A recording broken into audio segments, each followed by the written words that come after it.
A aventura de hoje é sobre duas rodas. A gente vai conhecer o Circuito das Grutas, na garupa de uma turma de motociclistas. E pelo caminho, muitas histórias, curiosidades e paisagens, uma mais bonita que a outra. Mas o melhor do passeio está nas pessoas que a gente vai encontrar nessas andanças. Agora, no Terra de Minas.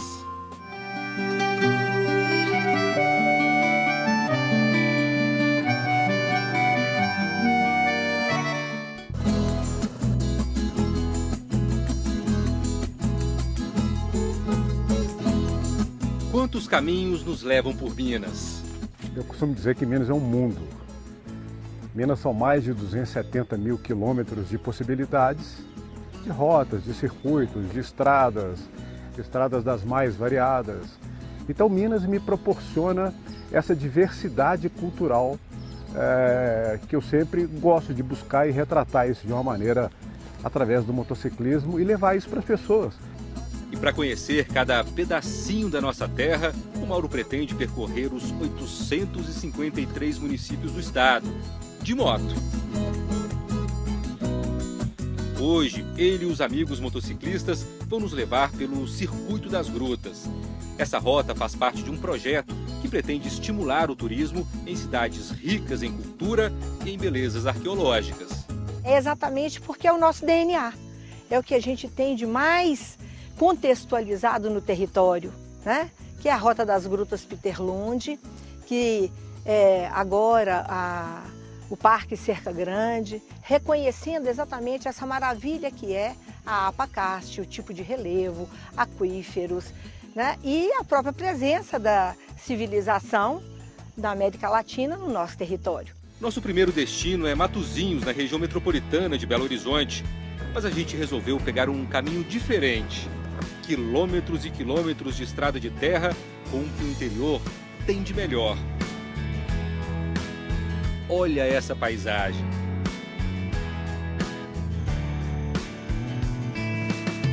Chegamos ao maciço calcário da Cerca Grande. Este parque estadual abriga o primeiro sítio arqueológico tombado pelo IPHAN em 1962. Ainda no século XIX, pesquisadores encontraram restos de animais extintos na bacia do Rio das Velhas. São mais de 250 cavernas com cerca de 500 pinturas rupestres. Algumas delas do início da ocupação da América do Sul, há milhares de anos. Primeiro sítio arqueológico, onde o nosso ilustre visitante, mais conhecido como o Peter Lund, que é considerado o pai da paleontologia brasileira, esteve nesse local aqui, onde ele fez bastantes achados de fósseis de animais da megafauna, nessa região aqui, mais precisamente naquela grutinha ali. O que são animais da megafauna? São animais maiores, exemplo o tigre dente de sabre e a preguiça gigante. Logo na entrada a gente encontra as primeiras pinturas rupestres feitas há 4.500 anos. No segundo sítio arqueológico, os desenhos são mais nítidos. A gente não pode ter assim uma ideia do que essas pessoas que estavam fazendo essas representações, o que elas estavam querendo representar de fato. Então, com a leitura nossa, né, do nosso olhar, ali, por exemplo, nós podemos visualizar algumas representações que nos lembram cervídeos, né, veados, uma saia, possivelmente uma saia ritualística. Conversar sobre a pré-história deixa a gente cheio de perguntas. Afinal, de quando são os primeiros moradores do que viria a ser Minas Gerais? Nós tivemos aqui uns grupos, um grupo humano vivendo, hoje talvez classificados também como grupos, seriam os povos de Luzia. Essa população viveu em torno de 12 mil anos atrás, teriam chegado aqui por volta de 12 mil anos na região. Possivelmente eles foram extintos por volta de 8 mil anos atrás. A entrada das cavernas fica a poucos metros dessas pinturas.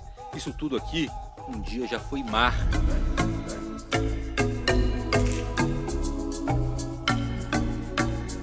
Minas então já teve mar, o Mar de Bambuí. Foi no período cambriano, né, na formação dos continentes, em Então isso tudo aqui era fundo de mar. Elementos que comprovam isso são conchas marinhas que a gente encontra hoje em dia nas rochas aqui do Parque Estadual da Cerca Grande. O papo tá bom, mas é hora de seguir viagem.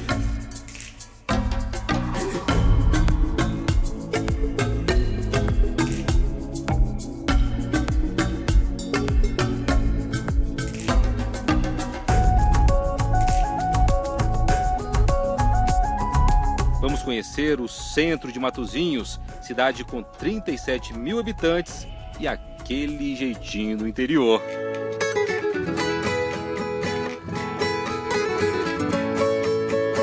Nessa pracinha com ficus gigantes e palmeiras, fica o Memorial da Estação. Ele foi instalado onde funcionou uma antiga parada da Estrada de Ferro Central do Brasil, inaugurada em 1895. Essa ferrovia foi fundamental para a construção de Belo Horizonte. Por aqui passaram trabalhadores e matérias-primas que ajudaram a levantar a capital mineira. E em meados do século passado, a estação foi praticamente abandonada.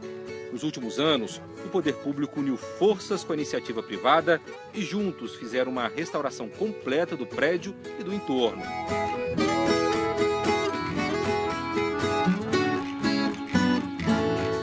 Jeito de atrair o visitante para que conheça a história de Matosinhos, que começou lá atrás, com a chegada dos bandeirantes em 1695. Tudo indica que a mineração já estava em decadência no estado de Minas Gerais e alguns bandeirantes vieram parar aqui na região próximo, Pedro Leopoldo, e se sabe que Dom Rodrigo de Castelo Branco esteve em Pedro Leopoldo com seus homens. E lá ele teve um desentendimento naquela região e acabou sendo assassinado. E os seus homens ficaram sem liderança. Daí eles continuaram as andanças, mas já estavam assim desacreditados de encontrar o objetivo, que era o ouro e as pedras preciosas, e vieram parar aqui nesse território onde está situado o município de Matosinhos. No museu, memórias do cotidiano daquela época. O campinho de futebol que alegra a criançada, a padaria Esperança, inaugurada em 1939. Tudo por causa dessa estação de trem. Hoje a linha férrea só transporta minério, mas já trouxe muito desenvolvimento. Por aqui chegavam novidades que mudaram para sempre a vida e os hábitos do então vilarejo. Esse prédio, ele resolveu um velho problema que Matosinhos estava passando, que era o isolamento, que aqui era muita dificuldade quanto aos meios de transportes.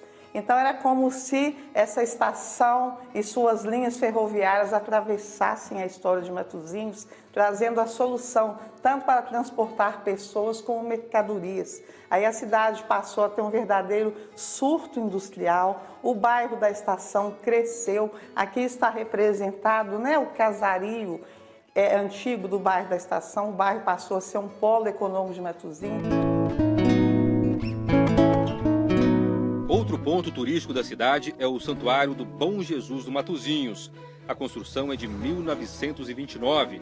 Foi inspirada numa igreja de Milão, na Itália. Projeto do padre Sebastião Scarzelo. Diz a Prefeitura de Matosinhos que é o santuário com o maior número de janelas da América Latina. A festa do Jubileu do Senhor do Bom Jesus, em setembro, acontece aqui. E é uma das mais movimentadas do estado. É um momento em que a comunidade católica de Matosinhos se reúne para celebrar, agradecer, pedir a Deus. Mas o interessante é que não fica só em torno da cidade ou do povo católico da cidade, mas da região, sempre aparece.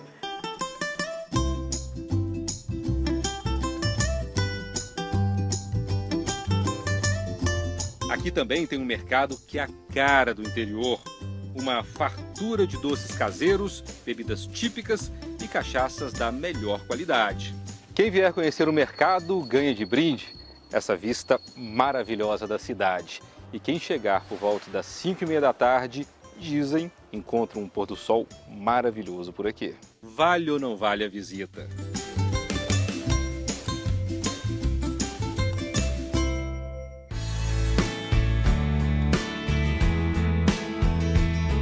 No dia seguinte, partimos para Codisburgo, na região central do estado.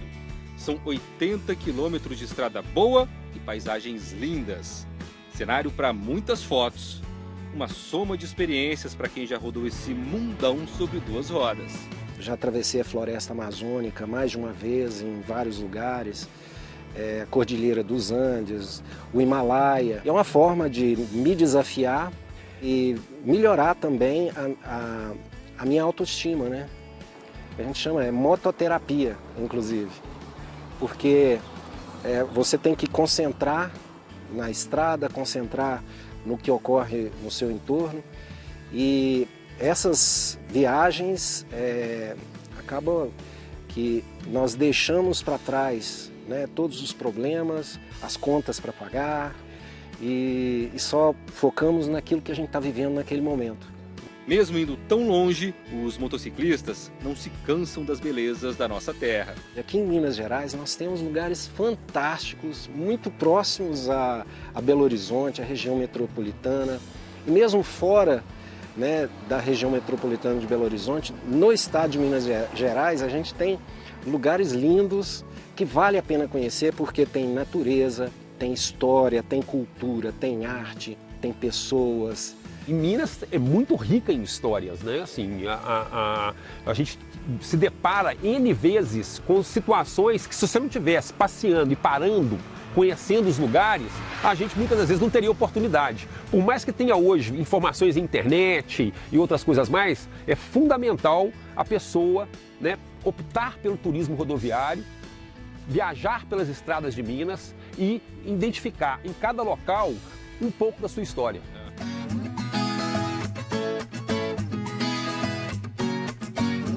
Cordisburgo é uma cidadezinha com apenas 8 mil habitantes, mas um deles, que já faleceu, fez esse nome rodar o mundo. Foi aqui que nasceu e viveu até os 9 anos de idade Guimarães Rosa, um dos maiores escritores brasileiros de todos os tempos. Autor de clássicos como O Grande Sertão Veredas, ele retratou como poucos o homem sertanejo. Ele era um menino muito estudioso. Quando criança, adorava estudar geografia, brincar de geografia. Era um leitor, né, assim, voraz, e ele torna-se, então, né, um grande escritor.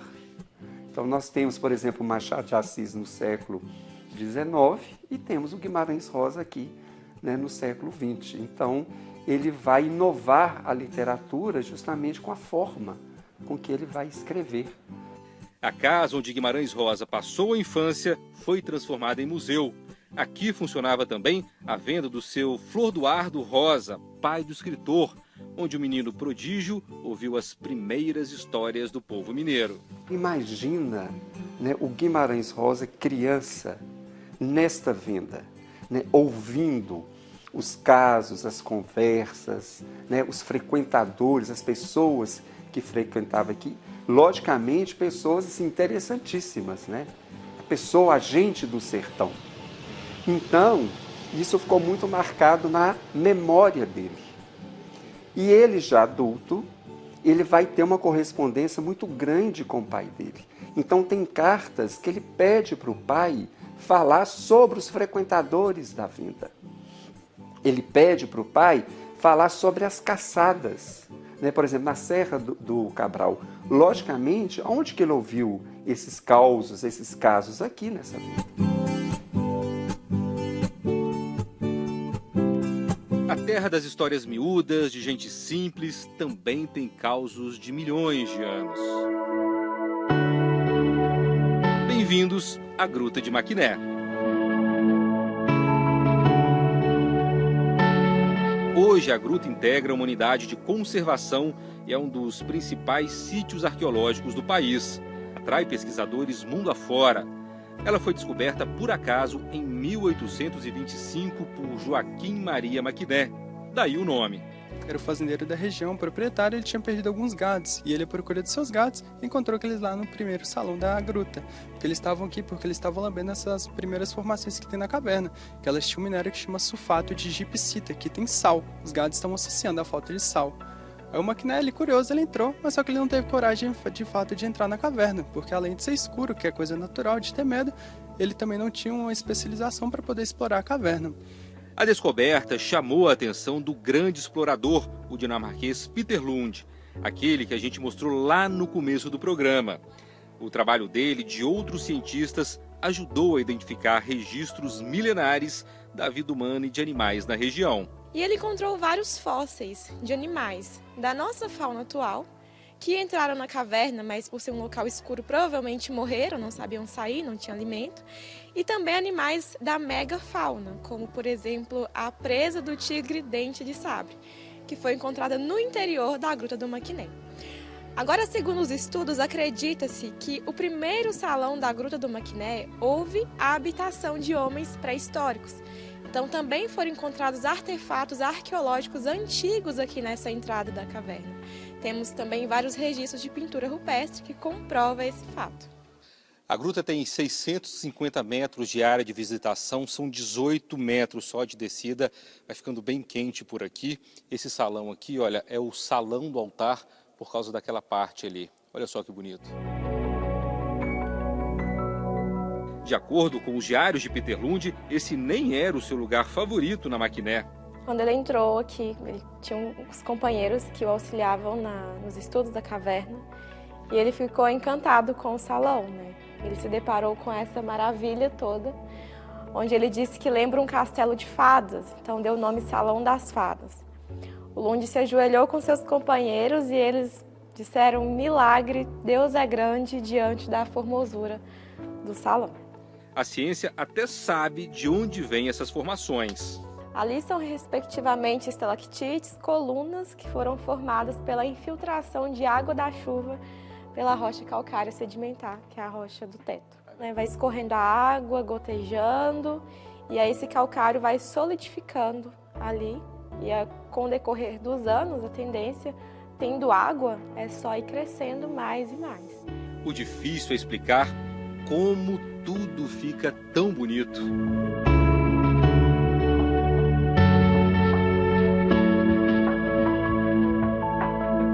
Seu Maquiné, Peter Lund, o tempo pode até passar, mas essa gruta continua encantando quem visita a região. Tá fantástico mudar o capacete, né? A gente veio pela estrada e agora a gente está aqui numa caminhada que realmente vale a pena conhecer. Já conheci diversas cavernas pelo Brasil, afora, mas é muito especial essa aqui porque, além da beleza natural, nós temos aqui muita história, né? A história da colonização das Américas, né? A presença de animais pré-históricos que foram encontrados aqui há 200 anos atrás. Muito legal.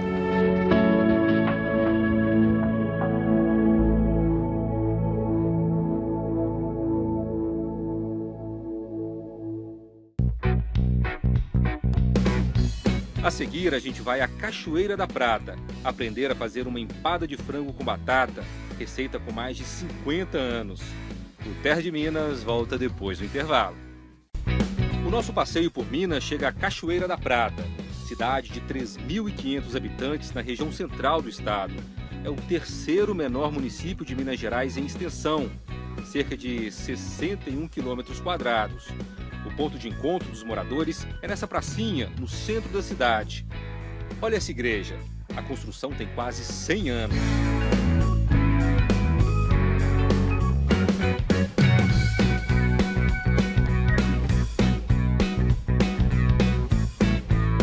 Cachoeira da Prata nasceu graças a um empresário que construiu uma represa para conseguir energia elétrica.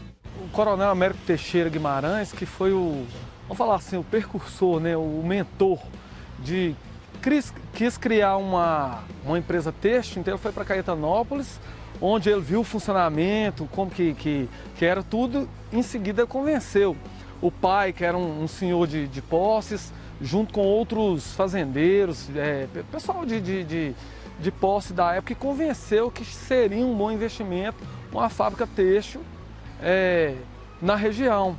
Então ele pegou o cavalo e veio procurando um ponto onde poderia se criar algum fator para gerar energia, né? Que foi onde que ele encontrou o Ribeirão Macacos aqui, e a partir desse ponto foi criada a primeira represa, ainda com sacos de areia, tudo muito improvisado, para levar num canal até onde que começou a funcionar a fábrica têxtil, para mover a primeira turbina para lavagem de tecido.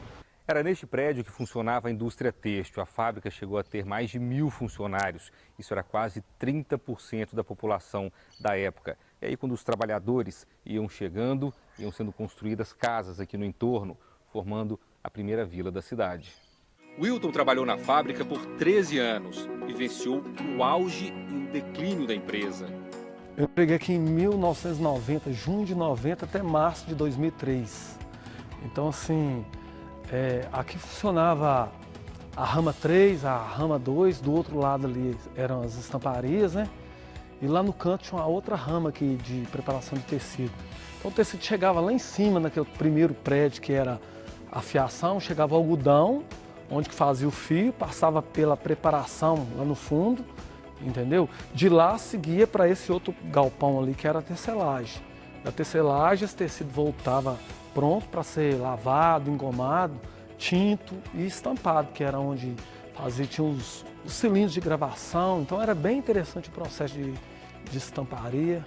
Hoje, tudo ficou na história. Parte dela pode ser vista no Museu da Cidade.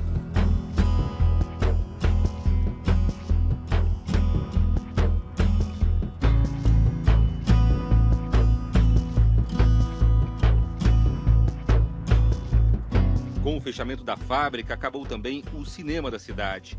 Ainda é possível ver a casa de máquinas, os rolos de filme, a nostalgia de um tempo promissor do pequeno município. Daquela época, fica a saudade.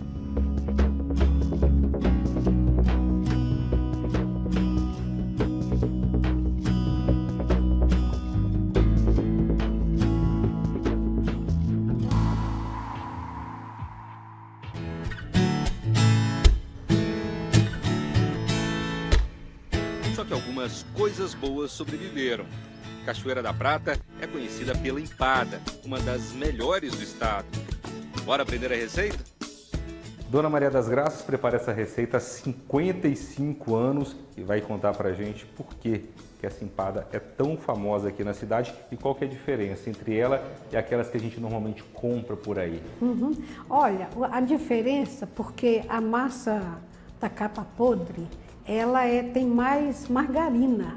Então, leva farinha de trigo, margarina, e a diferença é essa, que põe mais margarina. E ela fica mais quebradiça. Aí ela fica mais quebrada e fica bem assim, molhada, né?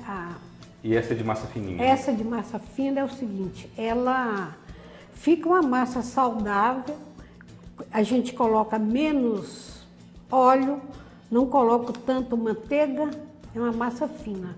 Então vamos para a receita. Então vamos lá. Primeiro a farinha de trigo. Estou fazendo aqui a receita de 1 kg de farinha de trigo, tudo bem? Agora vai o óleo, um pouco de sal e margarina. Manteiga fica muito cara, então, né? Esse aqui é o corante, né?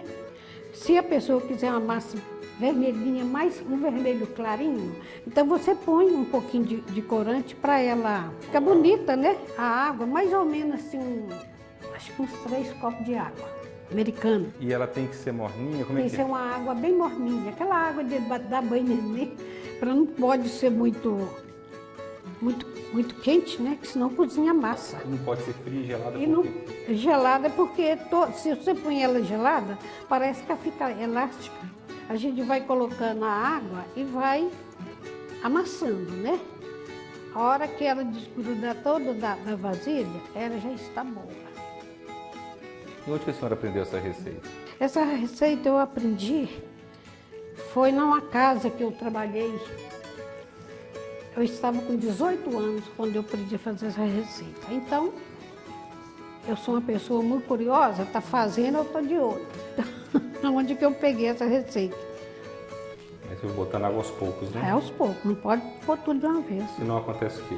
Amolece mais, né? Se ela amolecer muito para passar no cilindro, ela não... Fica muito ruim, você tem que jogar muita farinha de trigo e eu não gosto. Tá vendo como é que ela vai soltando? Ó, a massa já está no ponto. Agora eu vou colocar ela dentro do pacote. Ela vai descansar um pouquinho até a gente preparar o recheio. Por que é importante deixar ela descansando dentro do pacote? Se você tem que deixar ela descansar, se você for passando a massa, ela vai quebrando. Descansa por quanto tempo, mais ou menos? Mais ou menos 15 minutos. Rapidinho, né? É. Vamos pro recheio agora? Vamos. Olha, agora a gente vai fazer o recheio. Então eu coloco aqui um pouco de óleo, umas 2, 3 colheres de óleo. Aí eu deixo dourar a cebola. Agora eu vou colocar o tempero. Agora o corante. Agora eu vou colocar a batata já cozida. E amassada. É amassada. Aqui agora está o caldo. E esse caldo aí a senhora fez como? Eu refoguei o frango, deixa dar uma agarradinha no fundo para dar aquele saborzinho e põe para cozinhar na panela de pressão depois. Esse caldo é o caldo do frango? É o caldo que eu cozinhei no frango. Aqui, quem gostar, coloca a pimenta na hora. Se quiser, pode colocar a pimenta do reino, que agora vem com frango. Pode ser coxa, pode ser peito. Se você for fazer o recheio, se você quiser ele mais molinho, você pode pôr mais um pouco de caldo. Mas aqui está o ponto ideal, viu? Eu vou te dar um pouquinho do recheio para você provar. Você prova? Prova. Ai, ai. Delícia. Tá ótimo. Tá temperadinho. Quem quiser abrir na mão com rolo, abre, a massa tem que ser mais mole, né? Bem mais mole para você, porque você não doer tanto o braço, né? Você fazendo um pouco mais mole, que para o cilindro tá ótima.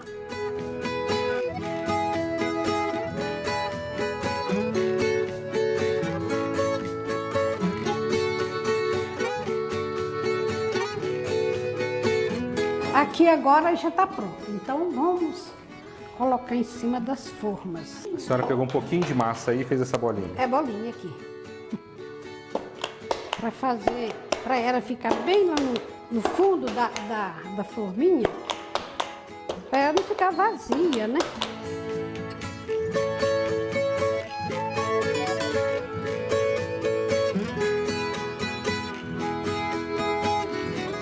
E esse cortador aí? É inteligência aqui, né? Mostra pra gente aí o que é isso. Isso aqui é a tampa da garrafa PET. Vamos colocar, passar um ovo, né? É isso aí, tá vendo? Agora vamos pro forno. Aqui agora uns 20, 25 minutos. Para rever o passo a passo da receita, é só apontar a câmera do seu celular para o código que aparece na tela. E para provar essa delícia, nada melhor que mesa cheia e boa prosa. A Valdete é sobrinha da minha mãe. A Cibele é sobrinha do meu pai e o Wilton é meu irmão. Eu não sou parente, mas eu me tornei que ele é padrinho da minha filha, é madrinha da minha filha. Se tem uma coisa que os moradores se orgulham, é esse clima de interior que a cidade conserva. Além de ter todo mundo que se ama pertinho, a violência aqui passa longe. É bom morar aqui? Nossa, é ótimo.